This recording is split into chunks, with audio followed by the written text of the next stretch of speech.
Hey, I'm Alex Radcliffe from Board Game Co, and today I'm reviewing Eila and Something Shiny from North Star Games. To be fair, this is actually from Ice Makes Games, distributed by North Star Games, but Eila and Something Shiny is a solo game. It's a solo campaign experience in which you're going to go through 5 chapters, 6 including the tutorial, and you're going through a narrative journey. You're going to be faced with various cards that represent a story as Eila makes her way slowly up the mountain towards Something Shiny. But you're going to be going through these cards. These cards are going to give you choices. You're going to make choices. Some choices will resolve a card such that you don't see it again. Other choices will resolve a card so that it makes its way into the future and perhaps adds other interactions into the mix. To give you a general idea of how this plays, I'm going to walk through the first turn or two of Chapter 1. So first of all, I will note, this technically does have spoilers for Chapter 1, but I'm going to keep it to the most basic progression. I'm going to go through 2 or 3 cards, and if you don't want even that, by all means, skip ahead, 30 to 40 seconds, or make it 60 seconds to be safe or something like that. But this is going to be just a basic idea of how you go through this, assuming you're starting from Chapter 1. So the first thing you're actually going to do is you're going to go ahead and read the prologue. We're skipping Chapter 0 over here. We're going to go straight to Chapter 1, read the prologue, and the prologue is going to give you a little bit of a sense of, an adventure that's going on, something that's happening over here, as well as the starting resources. So you're going to grab some resources. Let's go ahead and actually grab these to put them on the board. You're going to be putting resources on this side for these 3 types, on this side for those types, and you can convert resources such as these over here at any point in any configuration whenever you want, although not in between things technically. You can't earn 7, convert 2, and then place. It's either before or after any single action in the game. Anyways, we're done with our prologue over here. On to the next thing. We're going to start going through our cards. Now I will say, the game does have this little handy dandy, well, not that part. The game has a handy dandy little thing over here where you can put out your cards and draw them from an easy to see manner, but it would stop you from seeing this as clearly, so off to the side it goes. We're going to go ahead and reveal the first card. We're going to put the first card down, and it's, oh my gosh, what a beautiful world.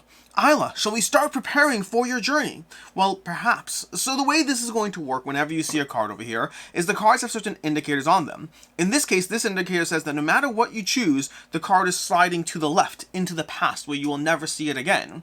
Alternatively, cards will resolve by going into the future, where you'll be able to face that card again in the future. That's where you're going to be mindful of the fact that you have 7 days to complete your adventure each time you go through it, and at the end of each day, you're going to be able to set aside the resources you need to complete that segment of your journey, and then go to step 2, where you either have to pay a little block of food over here, or lose a health, and then you shuffle all the cards in your future, and then bring them back into play, which again includes the cards that stayed there from your present, but also the cards you added to the future. Now I will note, when you first go through an adventure the first day, it's all in a scripted order, but then as you shuffle things, the order changes. So that first day, a little bit more progressive. After that, you have no idea the order you're going to face things in. Now right over here, I can gain 3 food and I can add card 110 to the future, or I can gain 2 knowledge and add card 110. I'm going to go ahead and gain 2 knowledge, add into my pool over here, and add card 110 to the future. This, on the other hand, will slide to the past, never to be seen again. We're going to flip the next card. We're harvesting carrots. Do we want to pull it out with our hands, where we can go ahead and, grab one of these? Or if we have that toolbox, we can dig them out with tools and gather more. Basically, this card represents the idea that as you go through the adventure, you're going to have cards that give you extras if you've earned certain things. You have this giant stack of items over here, full of all these items you can unlock. We're also going to have a whole host of spells you can gather throughout the course of the game. All of these giving you extra things that give you your tools, so to speak. You're going to track those with this little pad in between games, but you get things. If you get that toolbox, you'll have that toolbox whenever the game calls for something that benefits from having that toolbox. Now this card, by the way, this card scrolls to the future so that you're going to be able to use that again. So right now, even though we don't have that toolbox, we know that if we get it, we already know and understand the benefit of getting that toolbox.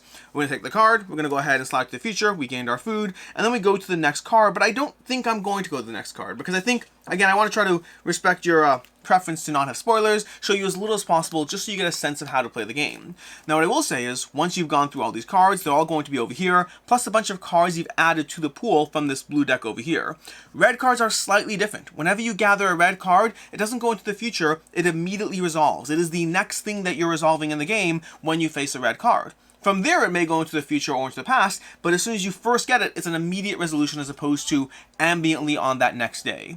You're going to go through that process, ultimately trying to accomplish your chapter goals, which usually represent getting a bunch of resources, which you can see on the card. There's also an expert mode if you want to go through it with a little more challenge. You can have an expert mode which gives you more resources you have to gather during the game, and you start with fewer health as you go through it. But the general idea is you are on a narrative journey. That narrative journey is going to have certain characters and interactions and things that you're encountering represented by this deck over here. As you go through the deck, you're going to make choices. Those are going to influence the way, the order, the types of things that get added to your deck to continuously go through on your journey. Maybe you make a friend and that friend shows up in the future events. Maybe you go ahead and you wander down a hallway and that represents the type of elements, because now that you wandered down this hallway, now you've unlocked other possible options that are all off that hallway. You're going to go through that process, through the adventure, trying to gather items to power yourself up as you ultimately try to accomplish your chapter goals and set yourself up for the future. That's chapter 1. Chapter 0 is a tutorial, but chapter 1 is going to be that. Chapter 2, 3, 4, and 5 all add additional elements to the game.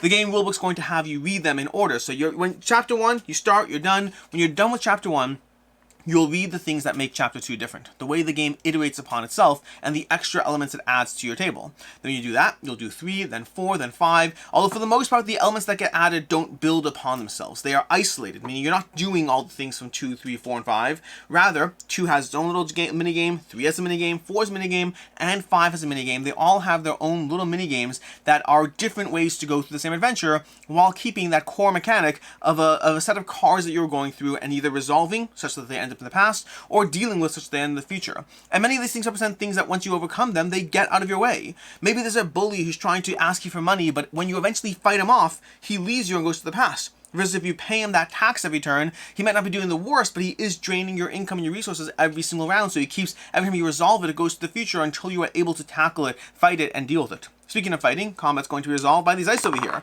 You're going to have dice that you're rolling in combat. To be fair, you start with one die over here. You'll have to unlock the other dice as you go through it.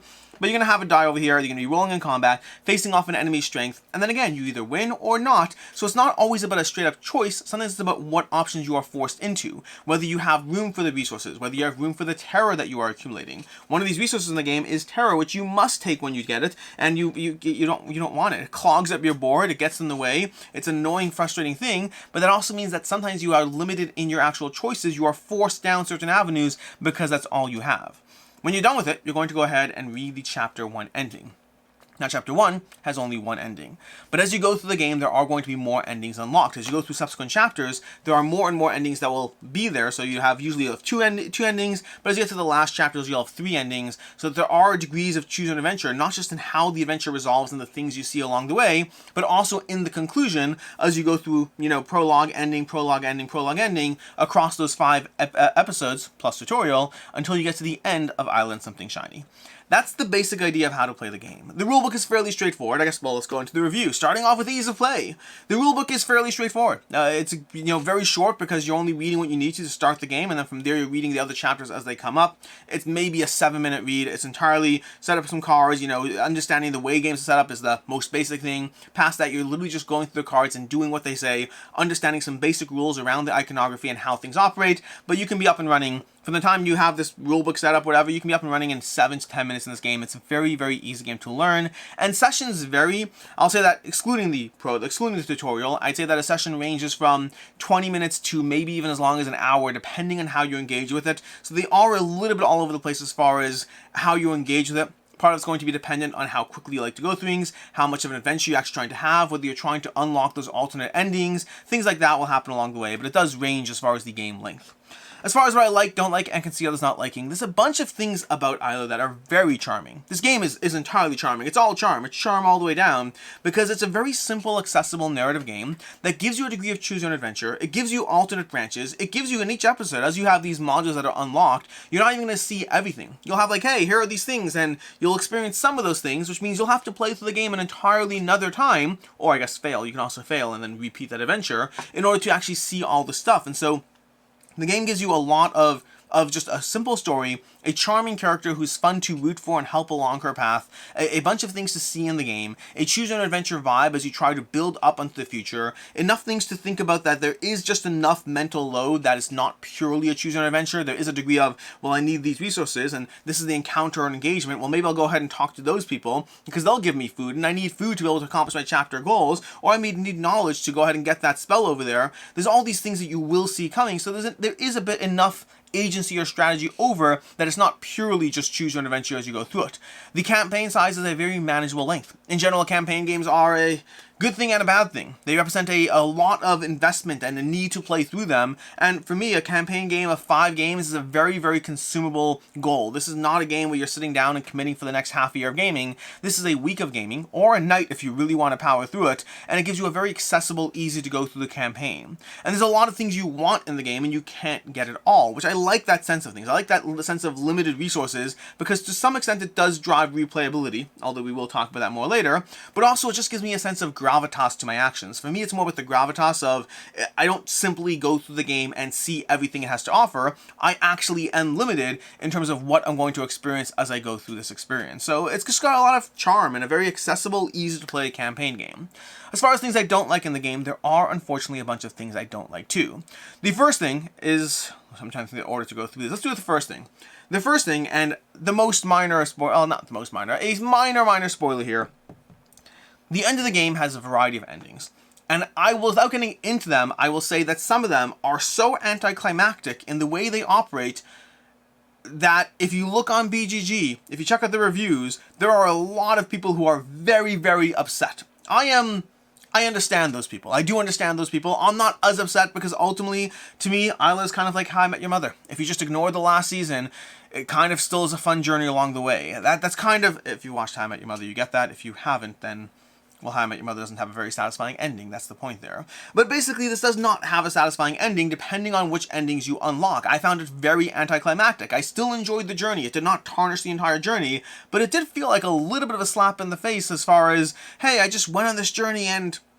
Again, I can't go into it, but it's genuinely frustrating enough to mention it as one of the things that I don't like, and it's genuinely frustrating enough that there are a lot of people on the internet who are rating this game very, very poorly as a result of that interaction, and while I don't agree with them, I understand them. I understand. People who are like, this game would be an 8 out of 10 except for the ending, and I'm like, harsher than I feel about it, but I understand where you're coming from. So I guess walk in knowing that, and won't be quite as disappointing no matter what happens, because you'll have been prepped to be disappointed, I guess, to a certain extent. I'll also say that one mission, similar vein of this, one of the 5 missions, there's only 5 missions, plus a tutorial, one of the 5 missions to me felt incredibly easy. I'd say that 4 of the 5 felt like they were appropriate in terms of what they were doing, and then one of them was like, hey, here's all the stuff you need, okay, the mission's over. Like, you didn't get to see everything in it. Now, could you choose to not win just to power through? Of course you could, but that kind of feels weird to simply be like, okay, well, I know we just did the thing we're supposed to do, but let's just keep going through cards and not actually finish the thing you're supposed to do. You could do that, but one mission to me, one of the 5 missions, felt like it really wasn't balanced or playtested or something. Or maybe we just got lucky. That's always a possibility. Maybe there's a chance that you just got lucky in this experience as you go through it, but ultimately I would say that 1 out of 5 is not the best ratio, because if there's 1 out of 15, sure, but 1 out of 5 means that I got 4 missions plus what felt like a nubbin of a mission. Just not a whole lot there at all as far as that goes through. More importantly, and on a larger scale, I'll say that Eila has a lack of meaningful decisions for the most part. The game is very easy. Even the expert mode is very easy. There is a progression to it, but this game is very much, I would say, balanced around interacting with either complete newcomers to gaming or alternatively to kids. This is very, if you said, hey, this is straight up a kids game, I'd buy into that because I think this gives you a very satisfying kids journey, but for any adult going through this, any experienced gamer, I think the loop of how the game operates is either just purely luck dependent or too easy. One of those two things. Even combat's kind of lacking because combat has such an interesting range in how it operates, and the boosts you get in combat are usually the difference between either, oh no, I lost, or I have this boost and I automatically win. What did you roll? Barely matters. I just almost guaranteed to win. So combat, again, was... Sure, there is combat, there's rolling some dice, there's some degree of decisions around it, but ultimately I would say that for the most part, the game is more about the journey, and while the impact of decisions matters, the things you'll see along the way matters, the actual game weight is very, very, very lacking. As far as what I can see others not liking, first of all, I'll say the lack of replayability. While the game does give you many things that you don't see on your first playthrough, such that you would, to a certain extent, be incentivized to go through on a second playthrough, I think it's all peripheral, meaning the core experience ultimately is very samey. You can try to find those alternate endings, so there is that opportunity, but for the most part, I think the game is too samey that I've gone through the entire thing, and I don't feel the need to play it again. I might, because I might go through it with my kids, but on a personal level, I certainly don't feel the need to play through this one again, because it's just too... It's too direct as far as what the game operates. All these extra things. Like, I'm not going to go through the entire experience so I could be like, ooh, but I wanted to see what spell 17 does. I'll look at spell 17. I'll just look at the card. I'm not going to play through the entire experience just to see that, and I guess that's the way I feel about the extras. Meaning I don't feel that playing through this again will give me a meaningful experience. I feel that playing through it again will unlock the various things so that I can see them, but the rest of the experience is the grind I have to go through, and because this isn't the video game, I can literally just look at the stuff instead of going through that grind. Again, I might not, because I might choose to go through it for the sake of my kids, but on my end, on a personal level, I would only go through this once. Now, that doesn't bother me, which is why I've put this in what I can see others not liking. I don't mind going through this one time, saying, hey, great, I got a bunch of games out of this, that's not bad, played 5 games, 6 plus the tutorial, whatever it is, but ultimately, if you're looking at this experience, it is 2 to 5 hours worth of content, depending on how fast you go through it, and that's just not a lot out of it unless you're replaying it or gifting it or selling it, any of those things. I'll also say that the gameplay decisions made early on in the game do have an impact as to the options you have as you go through the experience, and that weight of the impact might feel annoying, meaning effectively throughout the course of the game you're going to be making choices, and those choices will give you things, and those things that you get unlock certain options, and then suddenly you're on mission 4 and you're like, I can't even do that thing. What am I supposed to do? I can't do the thing. And you're like, well yeah, because you didn't get the item. Be like, I had no idea that I needed the item. That kind of, I guess the lack of being able to see the weight of your consequences while still having those consequences, it could be frustrating for you. Again, to me it added to the sense of gravitas, but ultimately I can see it being frustrating as well. As far as final thoughts on Eila and Something Shiny, I overall think this is a game worth playing through with caveats. This is a game that I do recommend with caveats. It's a 3.5 out of 5, which I once did a full video saying 3.5s aren't recommendations, and that's semi-true here. I think Eila has a lot of charm. If you have the opportunity to play through this, I do recommend it. The biggest caveats I'd have is it is very much a lighter experience. It is an experience that doesn't give you a ton of gameplay unless you replay it, and I think the replayability is lacking. So for me, I think this is the kind of game that's best, borrowed from a friend or given to a friend, gifted, replayed if you have it for your kids or your family, that kind of situation perhaps. I do think there's a lot of charm to the experience and an overall good game here. Just understand that I also have complaints, primarily around the weight. That's the main thing that holds it back from being an experience that I'm going to go through again, but also some small nitpicks around just decisions they made along the rest of the way. Ultimately, though, I do think it is very charming. If you have the opportunity to play it, I think it's one worth getting a game or two in and seeing the charm of the experience, but to me, this kind of gets logged more under a book. It's an experience to go through and then move on from, as opposed to a game that I think you're really going to keep around and hold on to in your collection. As far as other game recommendations, first of all, if you're looking for a charming adventure where you explore the world, Lands of Galzir is going to give you a similar kind of charming, fun little vibe with a very different way that it implements it and different things that are better and different things that are worse about each game. And if you're looking for a short, accessible solo campaign game that has a whole lot more meat on its bones, Legacy of You from Garfield Games is going to give you, well, significantly upping the ante as far as just how much strategy is going on at your table. In any case, until next time, I'm Alex Radcliffe from Board Game Co. I hope you enjoyed this video, and as always, I hope you have a good one.